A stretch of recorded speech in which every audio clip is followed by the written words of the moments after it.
1 Coríntios, capítulo 10, Paulo faz uma advertência a todos nós, dizendo: assim, aquele que julga estar firme, cuide-se para que não caia. Aquele que julga estar firme, cuide para que não caia. Paulo está alertando aqui contra a autossuficiência e o orgulho, que são palcos que muitas vezes podemos ser pegos de surpresa por demandas que a gente não tinha percebido ainda.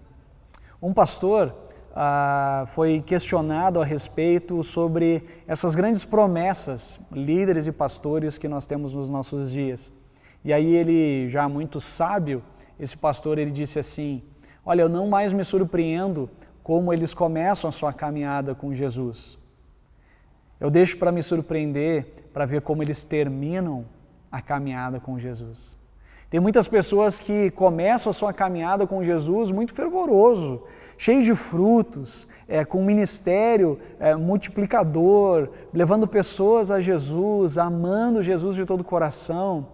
Mas quando a gente vê os anos passando, muitas pessoas se desviam, muitas pessoas não sabem mais quais são as suas referências. Uma revista cristã publicou certo dia a respeito de 3 grandes evangelistas, promessas de grandes evangelistas nos Estados Unidos na década de 40, logo após a Segunda Guerra Mundial. E eles estavam falando sobre exatamente essas lideranças que surgem como promessas, mas que à medida que o tempo passa, ela acaba se atrapalhando e se perdendo. A primeira grande expressão era Chuck Templeton.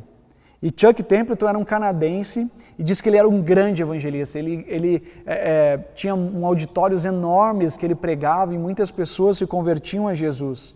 Mas já na década de 50, Templeton ele se diz ateu, abandona a fé e se torna radialista.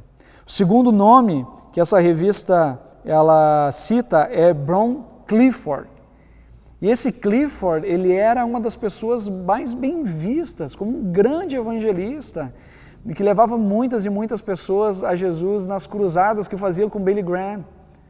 Só que ele se atrapalhou financeiramente, ele perdeu a sua família e ele morreu aos 35 anos de cirrose.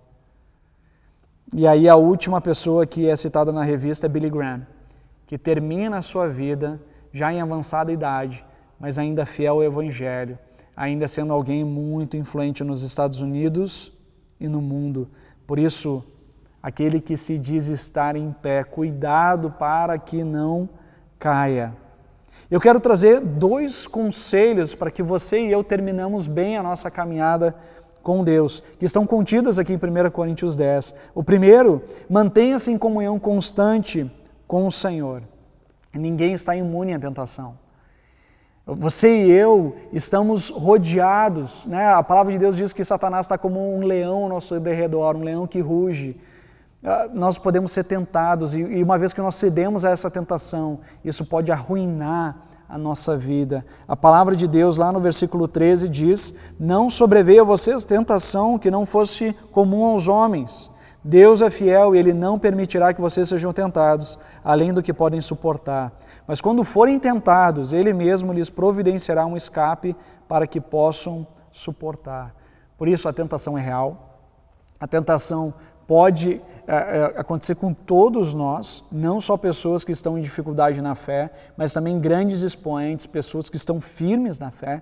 Por isso o primeiro conselho é mantenha-se uma comunhão constante com o Senhor. Não dê brecha, fuja da imoralidade, fuja de tentações de desonestidade, fuja, porque ninguém começa roubando bilhões. São pequenas brechas que nós damos no nosso coração e quando vê a gente não sabe mais como retornar. Segundo conselho, não se concentre em si mesmo. A palavra diz: ninguém deve buscar o seu próprio bem, mas sim o dos outros.